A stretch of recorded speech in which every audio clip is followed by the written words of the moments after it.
Hi, everyone, and welcome to Fearless Female Entrepreneurs, where you will receive expert advice and inspiration from 20 fierce feminine leaders and entrepreneurial experts who want to help you supercharge your power as a feminine thought leader and initiate your own powerful rising. I am your host for this event, Jocelyn Mercado, and today I am so excited to welcome Aurora Farber. Welcome, Aurora. I'm so excited to talk with you today. Me too. I've been looking forward to it all week. Yes, me too. So let me share a little bit more about you, Aurora. Aurora Anorka Farber, feminine leadership coach, intuitive guide, writer, speaker, and modern-day priestess, is on a mission to help women ignite their feminine fire with the three flames of power, love, and wisdom that are the key to awakening the new feminine evolutionary consciousness that will heal our world. She helps women burn away limiting beliefs, align with their feminine moon rhythm, and embody their mythic purpose in the world. Aurora holds degrees in literature and foreign language, along with a professional certification in coaching. She is a co-author of 3 books in the New Feminine Evolutionary series. Through private coaching, online programs, women's circles, and retreats, Aurora creates sacred spaces for women to be held, witnessed, and loved exactly as they are, right here, right now. Her guiding vision is a world of women claiming their creative powers, loving their body temples, and being beacons of fierce wisdom as they burn away archaic, limiting beliefs and light the world on fire with love. I just love your mission and what you're all about here, and I can't wait to talk with you about your topic today, which is birthing your inner she, the evolutionary path of motherhood and entrepreneurship. So I know you're a co-author in the New Feminine Evolutionary series of books. So can you tell me, what does it mean to you to be a new feminine evolutionary? That is a great question. It's the question that I asked myself when I was asked to write for this series of books, the first one, which was really calling together a group of women and saying, what is this new consciousness that's wanting to be born? And I know that you really resonate with this idea, Jocelyn, that the world is changing and we need a new paradigm. We need a new consciousness to help us heal our world. And so when I sat, I was so honored to receive that invitation. And specifically my publisher, she thought that I had something to say about motherhood. And I sat with that and I thought, motherhood as a path of evolution, because for most of us, motherhood is something that we love. It's part of, for many of us, what we most cherish in our lives. And yet there's a way, at least for me, that I devalued it. I just kind of felt like, oh, this is what I do. And then there's my other great work in the world, this other part of me. Can you relate to that kind of feeling? Yeah, definitely. Yeah. Yeah. I think a lot of women can relate to that. And so as I sat with that question, what is it to be a new feminine evolutionary? Tapping into my intuition, I knew that there were 2 things I wanted to talk about. And it was this idea that I am she who holds. As women, we have our amazing womb, this cauldron of creativity that we can birth children, we can birth businesses, we can birth ideas. And this other part, I am she who is held. And that was my edge. And I was guided to write about what my edge was, because I believed I had the experience of holding 2 children and a child that I miscarried. And so I had that experience of being involved in the PTA, of having a home and a husband. I could hold so much, but I didn't really believe that I could be held.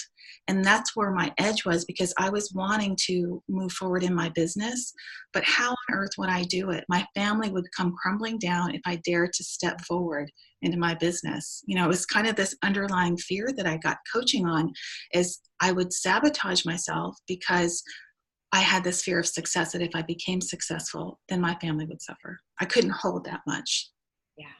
Yeah.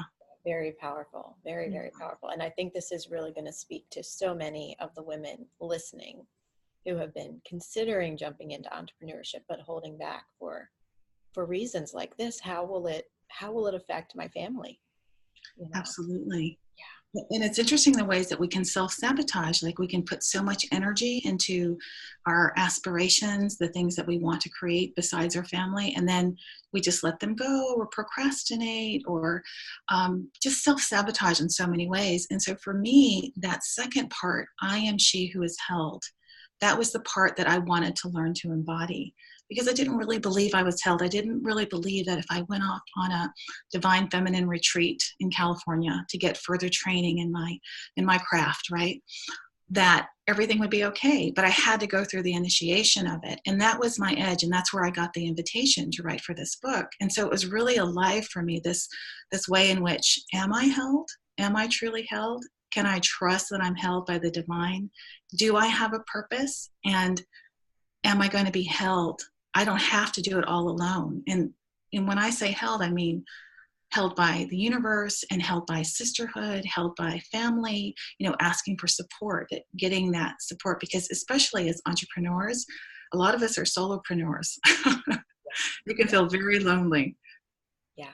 Yeah. And we're also moms trying to do it all, Yes. And so, yeah, so I am she who holds, I am she who is held. It's like, I can hold. I know that I have this power of a creatrix. I can hold so much. And if you need to put something down, Jocelyn, I'll hold it for you. It's like, I can just hold and hold and hold. But there comes a point in time, and I think that's where many women entrepreneurs give up, is like, I'm too exhausted. I can't hold anymore. Let me just put my dream off for a while until my kids grow up, or until I feel more confident or more worthy, or whatever that limiting belief is. And so really embracing that idea of I am she who is held is the pathway. And when I was writing for the book, I was trying to write it in this way that we're talking now, this sort of logical, didactic way. But then I thought, what really connects? And I think this is a great point for female entrepreneurs too, is that we connect through story, and we connect through vulnerability and through imperfection. And in our masculine hierarchical world, we've been trained that, no, we have to be on the top, we have to look like we have our act together, and we have to be perfect.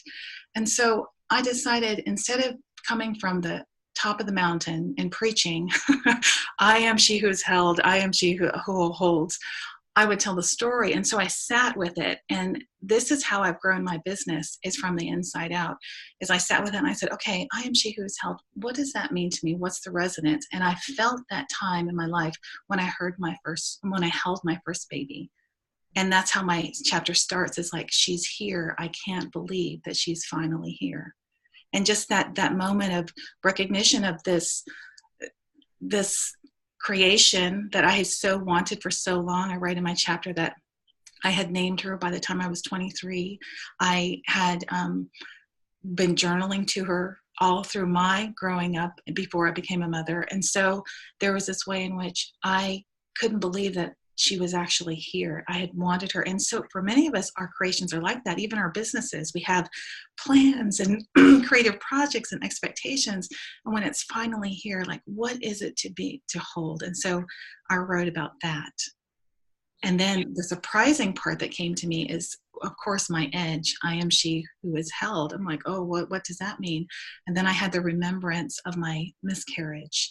And I thought to myself, oh, I can't write about that, because I was still dancing between the hierarchical world of, oh, I have to look like I know what a new feminine evolutionary is. I can't look like I messed up or I miscarried, or, And so I talked with a friend of mine, and she said, you should write about that, because so many women have gone through miscarriages and they don't ever talk about it. It's one of the kind of taboos, or they're supposed to just get over it. And so in my writing process, I pulled out my memory box of this baby with the ultrasound and the pregnancy stick and the tiny little blue blanket that I knitted for her. And I wrote and I cried, and I wrote and I cried for about 10 days. And that's how I birthed that part of me that said, I am she who is held. Yeah. Oh, I have chills, just hearing your story, and it's so powerful. And I think this part about being vulnerable is so critical for how we need to move forward and move out of the old overly masculine paradigm and into this new feminine way of running our businesses and living our lives, where we can be real with each other and be vulnerable, tell the real stories of what's happening. And even just little things, there are days when I'm here working and coaching my clients or leading a webinar, and one of my kids is homesick or whatever, and so then they might pop into the webinar, or my dog might bark. And I think these things used to make me really frustrated, right? But I think it's so important for us to be real in this way and to say, hey, you know what? Yeah, I'm a mom. I have 2 young kids and I'm making it happen. And I love, all the ways that my business is benefiting my kids as well, Yeah. So yeah, thank you for sharing all of this. Yeah. So how do you see it where these two merge, motherhood and entrepreneurship? I know you say that they're both paths of evolution, Right. and so what can we learn from each one that it contributes to the other? Yes. Well, just in those first 3 phrases, I am she who holds, and I am she who is held. And then there are 3 more that I write about on this chapter. I am she who ignites the spark, I am she who tends the flame, and I am she who stands in the fire. So as far as motherhood and entrepreneurship are connected, I believe that as entrepreneurs, we're wanting to birth something, and especially your listeners here who are attracted to the title of a summit called Fearless Female Entrepreneurs. They're wanting to really birth something that makes a difference, that changes the world. And as mothers, we want to do that too. We don't just birth our children and then kind of put them on a shelf and forget about them. We're constantly mothering. And we may not be mothering in every moment of the day. That mothering, that's what I've found, has its rhythm. And it's kind of like our entrepreneurship too, if we don't allow it to take over our lives, which is a shadowy part of creation. The shadow part is scattered creative focus. It can be doing too much, doing too many things in a non-focused way. And so how I feel that motherhood and entrepreneurship are related is that we have this vessel, our bodies, that is, we're automatically, we know how to give birth to beings, which is amazing. No wonder the goddess was worshipped for so many thousands of years, because they saw life coming out of a woman's yoni. So it's a miracle. And in the same capacity, we have the ability to birth our dreams. So if there's a woman out there that has this passion, this fire in her of something that she wants, and a lot of times you find what you're passionate about by knowing what really lights you up, and you get so excited talking about it, or what really pisses you off, like you just want to change it. So tapping into that and really embracing this first tenet is I am she who holds, that you have the capacity to birth that into being, to really claim that power. It is a miracle that we can birth life and we can birth our dream. And then the second part is I am she who is held. I find that and that's what I wrote about, that edge. If we don't get to that, it can feel, entrepreneurship especially, and motherhood can feel so lonely. We have this whole supermom, superwoman complex. And so there's the shadows of comparison. And because we've been given this model of, we always have to look good and perfect and be the best, sometimes we don't share our struggles, our vulnerabilities. And so we just put on this mask. And it's similar in entrepreneurship and motherhood. Mothers are, they want their kids to do well in school and to be polite and well-behaved, or maybe they want them to, every mother wants something different. Maybe they want them to be their own authentic self. But we often will take in the judgments internally of what happens with our kids. And it's the same thing with our businesses, especially when you create something that's so personal to you. It can feel like, like a terrible criticism or self-judgment. And so that's why that second tenet of I am she who is held is so important, is to find those sources as a mother, where you can lean on someone, sisterhood. And even as an entrepreneur, for me, that's been the key, the catalyst for me, is to rely on my sisterhood and say, hey, I need help. Can you help me? Yeah. Yes, yes, so important for us to have that support, and that's a huge key for to what I want to create here, right, through Fearless Female Entrepreneurs, is this community where someone's feeling alone, where they can have these resources and have this community. That's so beautiful. I'm so grateful that you're doing this, because I know that there are so many women that are longing to birth something into being, Yes, and absolutely. they're passionate about it. Yeah. Yes.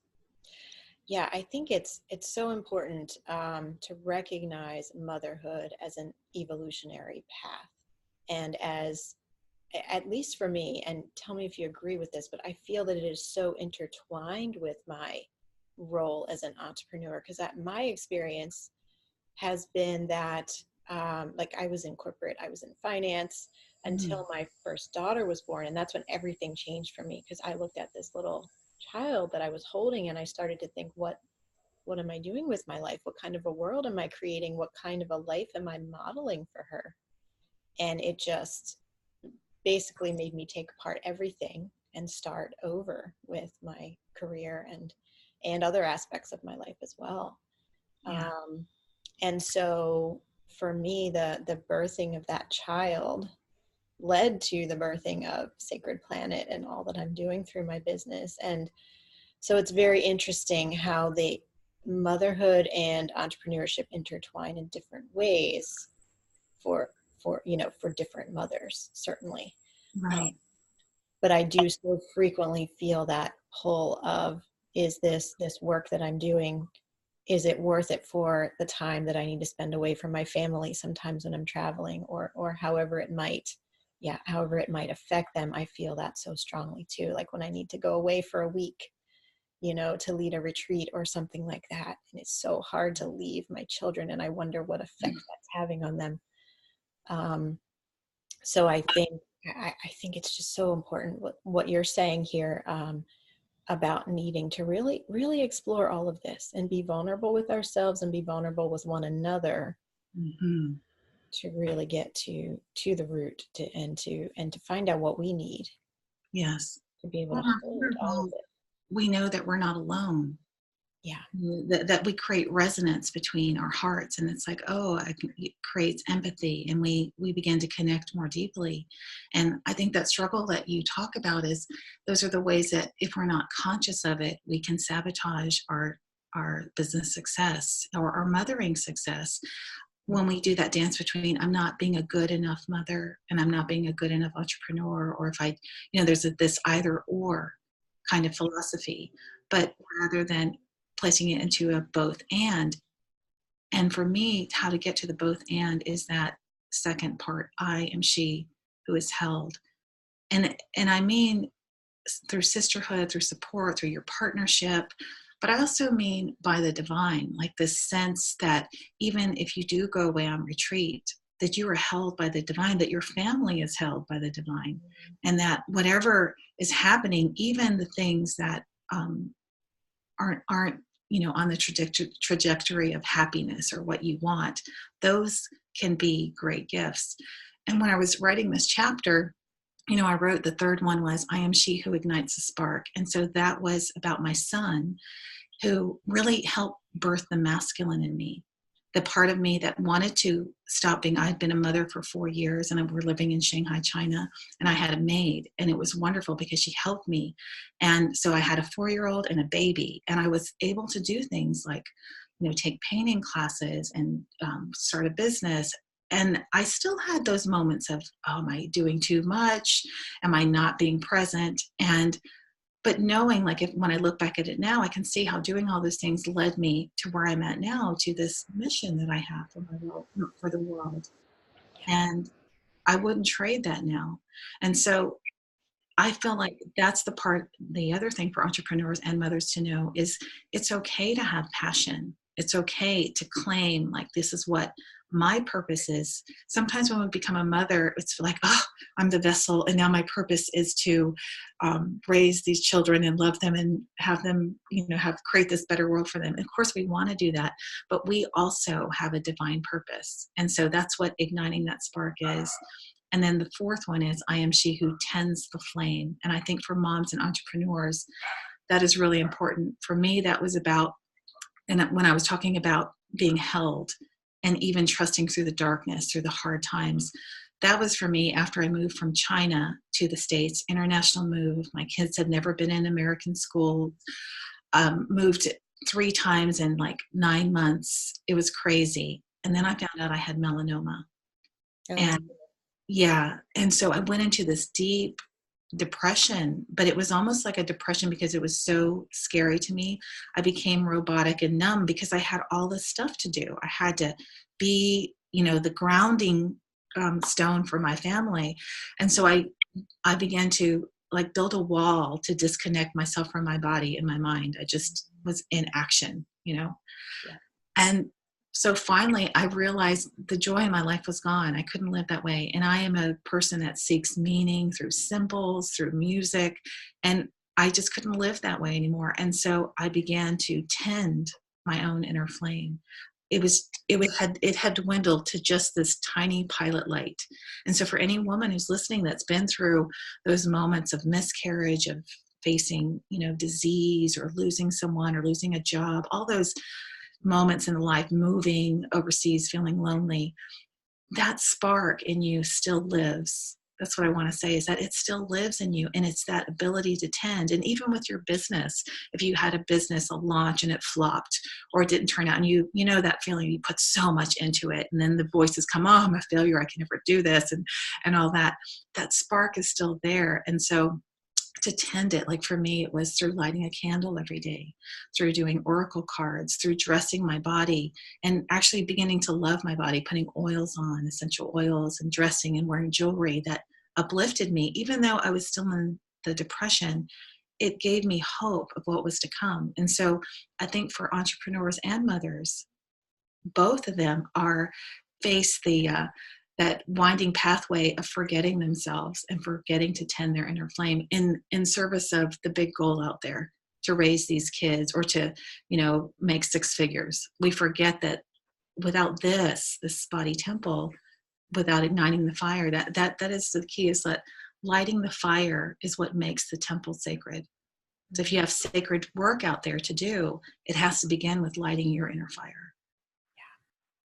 Yes, this is so critical, so critical, because so many women, both entrepreneurs and in the, having, normal jobs, right, who are working in the working world, are burning out Mhm. because we're trying to do everything. And that's the message we've been getting, is that we need to bring in the income, right? And we need to be the perfect mother, and we need to attend all the PTA meetings and everything. And that leads to burnout. And I think, again, with this new feminine way of doing business that we can create, it is just critical to carve out the time for self-care, like what Yeah. you're talking about, whatever. And that can be very different for each and every one of us, whether it's an Epsom salt bath at the end of the day, or a yoga class twice a week, or getting your exercise, or doing your meditations, whatever it is that fills you up. It is so critical to schedule it, right? To put it Yeah. on your calendar so that it does not fall by the wayside. Because everything you just said, that inner fire, that inner flame, Mhm. is what allows us to do everything else. Yes, you're Yeah. right.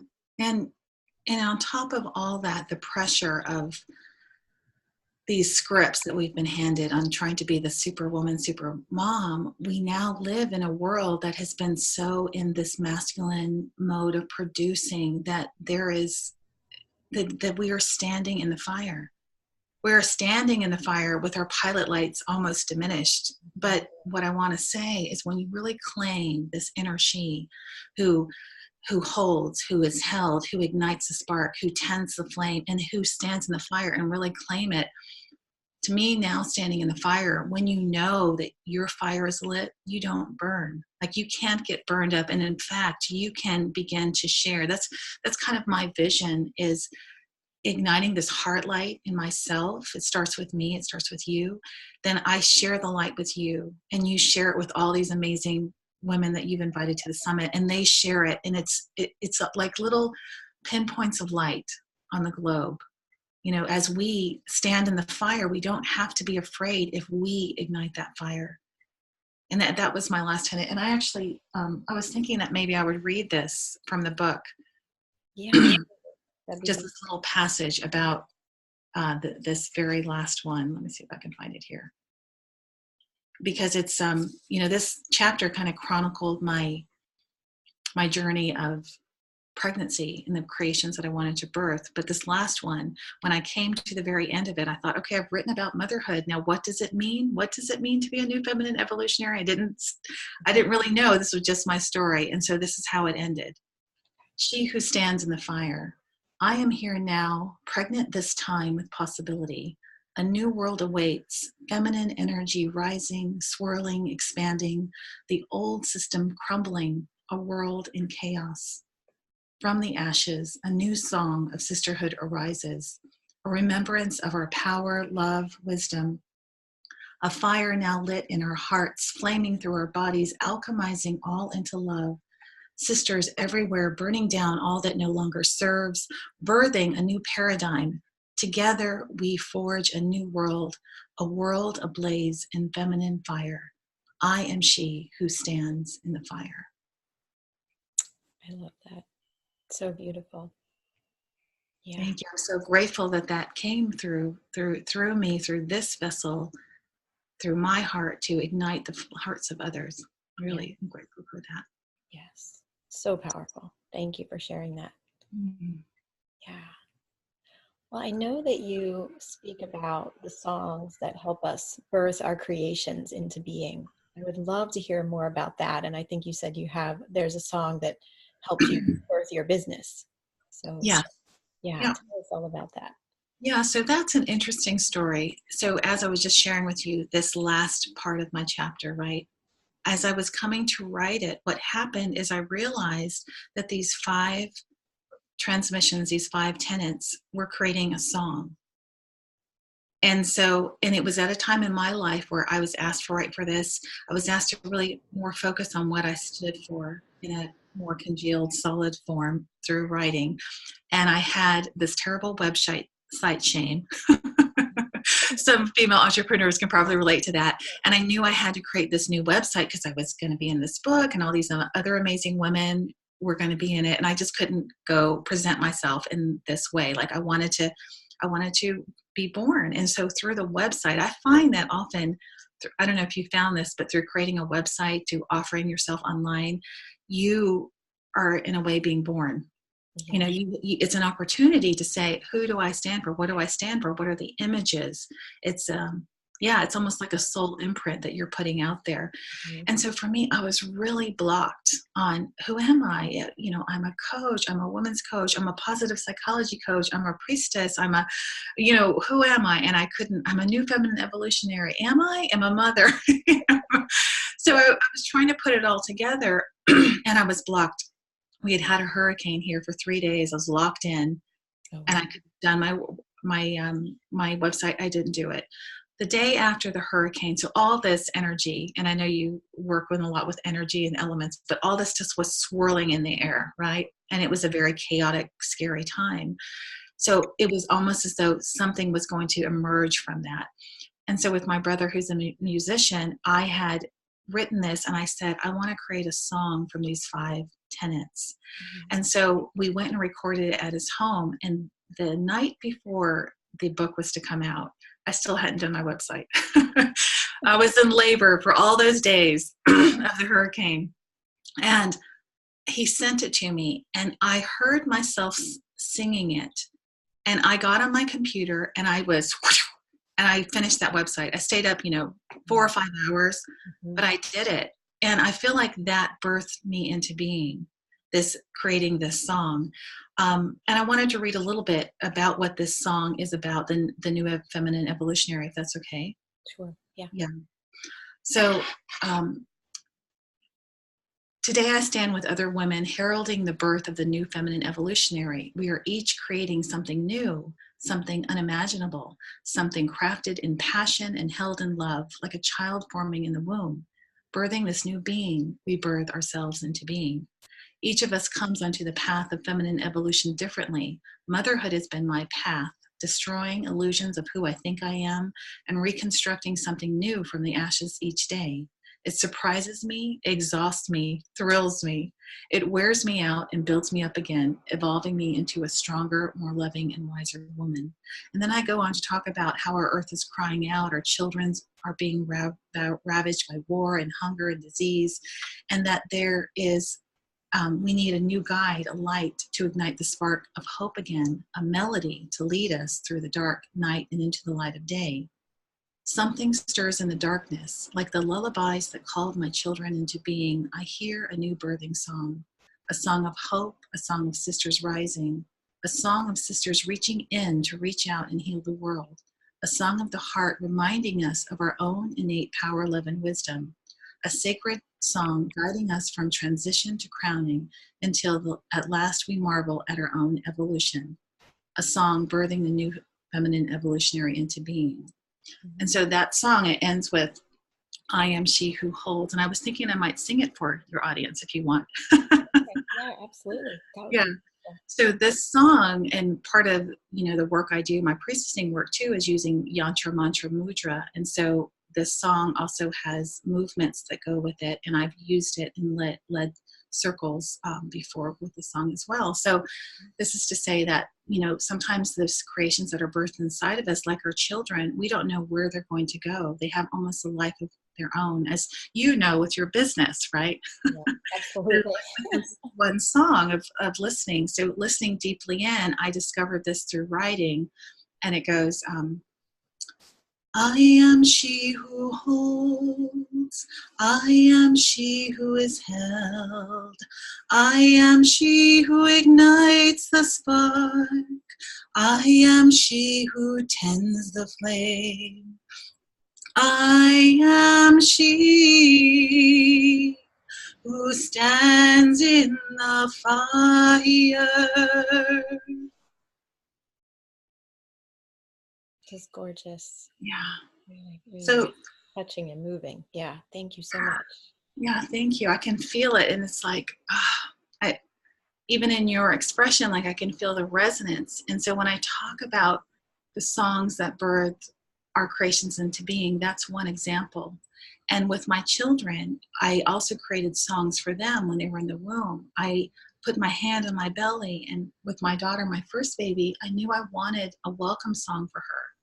And I listened in, and there's a song came, so that when she was born, I sang it to her. I wanted her to know that through this passage, through this transition, I've been there, you were held, and now I'm holding you. And so I sang her song to her. And this song, even now she's a teenager, I created it so that, when she gets married, when she has her first period, or even when she's just having trouble one day, sometimes I've used the song when I've been a mom and gone, okay, my dear, let's see, if you do this and that and the other, and then we'll fix it that way. And it's like, no, I don't want to hear it. I'll just stop and I'll start humming, or I'll sing the song. And it brings her back into the resonance of this remembrance of who she is. So that's a way that you can create a song for your child. And then for your business, I feel like our businesses have a soul. It's like how we put our hand in our womb. What's the soul song for your business? For me, my business is around feminine fire, igniting the heart, power, love, and wisdom. And so I imagine my business, as I told you before, these pinpoints of light that we're all lighting up all over the world, and that it's a collective fire. And so last year when I turned 50, I knew I'm stepping into my wise woman years, and I wanted to receive some information about guidance. And so I was in the bathtub. That's my favorite place to meditate with the water, crystals, essential oils, everything. It's a great way to tend your flame as well. And I asked for, a vision. And so what I saw for my vision was this world. Actually, it was a sea, an island, a dragon above. I know you're going to love this because you work with dreams. Dragon above, shooting fire out the mouth, volcano on the island, and there were boats, and I was in my boat, and other women were in their boat, a league of women, and they all held a fire at their heart, and they were singing. And so when I saw that vision, I thought, okay, what's the song that they're singing? What's my soul song for my business? And so sometimes soul songs. So just for audience, if you're looking for your soul song, how can you find it? Sometimes it comes through the words. Like in writing this book, I knew the words before I knew the melody. Mm-hmm. With my daughter, her song came from her name. Sometimes it comes through a melody, and you can just drop down. Because sometimes with our businesses, we don't really know where they're going, but we might have images. For me, fire was one. Yeah. So just dropping down and asking and feeling into, okay, what is the song, the melody, and letting the melody. And so when I was in the bathtub, I heard this melody, and it was like, dee da dee da dee da da dee da dee da. So I made a song out of it, and it's my calling song, and it's part of my work in building my business, because I believe you can build your business through strategy, of course, but also through your energetic resonance, right? Mm-hmm. So part of mine is, you can see on my altar table here, I have a candle. It's a lotus, and so I light the candle every day for the fire, for the sisterhood. To let them know that I'm here. I'm holding space for them. I'm holding space for them to remember their fire. And I sing my song, and it goes, oh, sisters, hear my call. Hear me calling out your name. I am waiting by the fire, full of love and desire. And then I just kind of riff on it. And whatever I'm feeling that day, I'll just start to sing. Sometimes it rhymes, sometimes it doesn't, but it's a way of really creating resonance in this vessel, this being, to attract and to call in. So that's kind of how I use birthing songs to help me with my motherhood and with my business. Yeah, thank you so much for sharing that. I think what you're sharing about here speaks to something much deeper within all of us, that we each have a song, and it is said that every living thing, and even things that by scientific terms like mountains and rivers are non-living, but they have a spirit, right? They have an energy, they are living. Everything has its own song, right? And that we naturally have the ability to drop into our intuition and to sense these songs, right? And so, like, for example, for your children, when you were pregnant with your children, you sensed into the spirit of that being, and you perceived that song. It's so beautiful. And I just want to say that it is it's not like a special ability that only some people have, right? We can all do this. Yeah, we can all do this, especially as women. We can all do this. And I love that idea of creating a song for your business that carries the energetic frequency of your business, and that, like this song, to call in the people who are out there who are meant to be a part of your tribe. Right. So yeah. Thank you. And thank you for saying that and emphasizing that point, that it isn't a special skill that, only a few of us have. Everyone has that ability when we tap into our intuition and we, set the intention to co-create, like you said, with the mountain or with our child or with our business, to allow that. That's part of the wonder of being a woman, is that we have this gift of allowance, like of opening, of being receptive. So when we can kind of drop down, let go of the shield of not enoughness, or I can't do it, or only she can do it and I can't, comparison, that kind of stuff, and we drop down into our own inner knowing, it's so powerful, because that song is there. That song is there. And I really appreciate you saying that. And even if you can't sing, you don't have to be a singer. Yes, exactly. If you judge yourself that you can't sing, then it doesn't matter. It's the voice. Sometimes I get with my crystal bowl. That's another thing that you can do, is I have a toning bowl. Yeah. And I will just hit that bowl and I'll start, just toning with it. And the sounds sometimes don't even sound human, but I know that it is putting me in resonance. It's clearing anything that is not in vibration with that particular bowl, is with the heart chakra. So yeah, the sound and sight and sound and intention have a really powerful role in motherhood and in entrepreneurship. Yeah. Yes. I love that. Love it. Yeah. Well, I wanted to ask you one more question here. And I know your newest book project is about releasing the patriarchal voices of judgment and perfection and comparison, right? And really inviting us to enter into the feminine and to align with the moon cycles, you know, and other ways that we can connect. So could you tell us a little bit more about that and how we can use that in our lives and in our businesses? Yeah, absolutely. That's it's still like I was saying before, when you create something, you never know what the tendrils are going to kind of spin off into next. And Yes. so in this first book, I talked about that fourth tenet, I am she who tends the flame. So this latest book, Sacred Body Wisdom, it's called Voices in the Moonlight. And so I decided, actually I was intuitively guided to write about that I wanted to share what I learned during that time of darkness with the moon and melanoma, because I was so afraid of the sun. I did not go out during the day. And that's part of how I became so numb. And when I started to cultivate and really light the candle for my inner temple again, I decided to create it in a way that was, that made me feel good. And I did all those practices, but one of the ones was to be out in nature. You can't be in nature if you're in the house all day, hiding from the sun. And so I went out at nighttime. And previous to that, although I've been working with the moon for years and I'm a 13 moon priestess, and I work with archetypal energies of the moon, I didn't actually cultivate this rhythmic alliance with the moon by watching it every single night. And so my experience was is that as I sat, I was really in the darkness. I was in what we call the Queen of Death. I was in the place of the ending, going to a new beginning, to the Great Mother. And so I was in the darkness. And as I watched the sun grow into the fullness and then shrink back down again, I felt like, oh, there's another way. Our patriarchal, our masculine culture has taught us that we need to always be ready to be in the full moon light. Yeah. We need to look good, we need to shine brightly, we need to speak well, we need to be perfect, right? Or and if we're not, we need to be striving for it.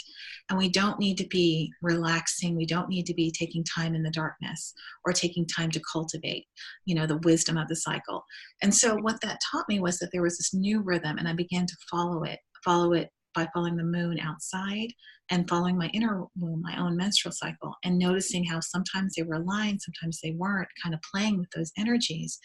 And so in this latest book, I wrote about that, and I wrote about just that, again, that's a dark night of the soul, that when writing about it, when sitting with it, when withholding it in love, it was, transmuted into something wonderful. It was alchemized from our deepest wounds come our greatest gifts. And so this was birthed through my last book project, this idea that we have this feminine rhythm.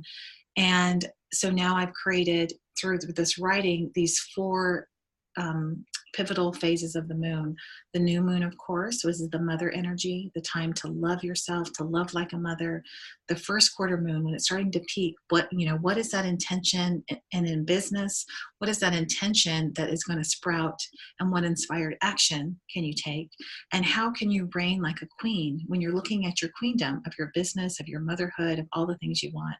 Then in the full moon, how can you shine like a goddess, where you show up, you're more visible, you connect with others, you share your dreams, you connect with your family.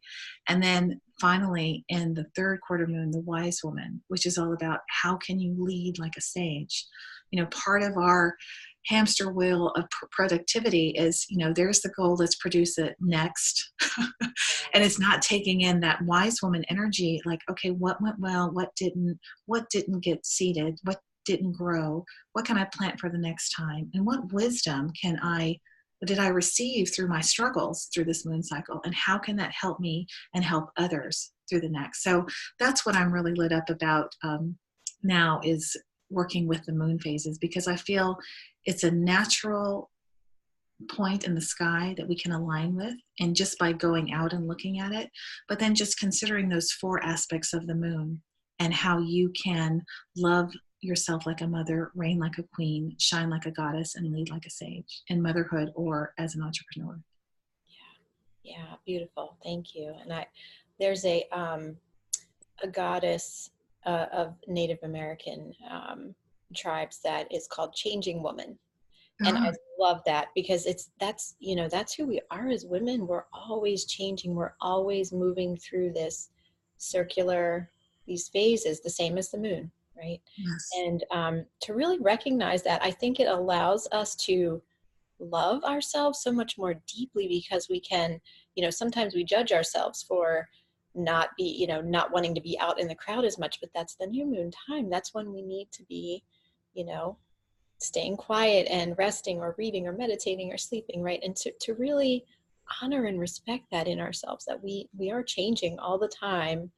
And that's what part of what gives us our power and makes us amazing and makes us able to handle this motherhood and entrepreneurship and all the things. Yeah, and it's a way really of being held. It's a way of being held by the divine, by the cosmos in Yeah. your own rhythm. I think we've been taught we need to be more on this 24-hour rhythm. You wake up, you produce, you work, you go to bed. But that's more of a masculine rhythm. Like ours is like you said. And what I found in honoring the moon cycle in this way, it's magical. Last week we were in the mother's phase of the moon, and my son was sick. I was up for 2 days. He had a fever, and I was exhausted. I had all this stuff to do. And I said, wait a minute, I'm in the mother phase. How can I love myself like a mother? Is it to do this project or is it something else? Well, it was easy. I went and got a massage. I checked my phone. I got a new client. I said, Wow. I'll have more of that. But, I think we are conditioned to think you have to follow this structure in order to build our lives or build our business. But really, the structure is inside of us if we can align to our own rhythm. And it's more fun and it's more magical, Yeah, you know? definitely. And just imagine if we were all doing this all around the world. That's what excites me, is to think about, women really ignited in that fire, really feeling held in their purpose, supported through sisterhood, and birthing those mythic dreams out into the world. Like when I think about that, that just excites me, how the world would be so different. And that's the hope and the prayer that I hold. And that was my intention for this call today, is to ignite that spark in someone today to really listen deeply and to have the support needed in order that light can shine and come forth. Yeah, yeah, beautiful, beautiful. I'm sure you've inspired many, many, many of the women listening. Yeah, and sparked something really new. Yeah. Well, so I know you have a beautiful free gift that you want to share with the audience called the I Am She Fire Starter Kit. So could you tell us more about that? Yes, I'd love to. So, sisters, this is a gift especially for you. And if you've liked what I've been talking about creating your life, your business from within, then this is a great way to really get that fire started and to ignite it. And through sight and sound, through raising your vibration through sight and sound. So, in this free gift, I have a poster with these 5 tenets that I've talked about. And then there's also the song that I sang. And then there are 5 tips on how to create sacred space in your life using these 2 tools. There's also a prompt for you to create your own song, your own sacred song. And if you'd like to come into my Facebook group and share it, so that it's like the little pathway of igniting that flame and then birthing that song, birthing that resonance out to the world, and then having a safe space to be held and supported as you show up and offer your creations. So that's a little bit about that. Oh, that is just amazing. Yeah. Yeah. Well, I invite all the women listening to go. And so right below this interview screen where you're watching this video, just scroll down a little bit and you'll see the link to Aurora's free gift. So I encourage you all to go and click on that because it sounds really amazing, and to be prompted to create your own song and then have a community to share that in. That is just gorgeous. So thank you for offering this. Oh, my pleasure. And it's been so wonderful to meet with you. I knew it from the beginning when I first read your soul imprint on the web. It even said feminine fire in there. That's one of my sisters. So thank you so much for, creating this space, for creating the summit to help women birth their dreams. Yeah, well, yes, I felt the same way upon reading more about you. And yeah, I'm so honored and grateful to have you here as a part of Fearless Female Entrepreneurs. Thank you. Thank you for this wonderful interview today. Thank you.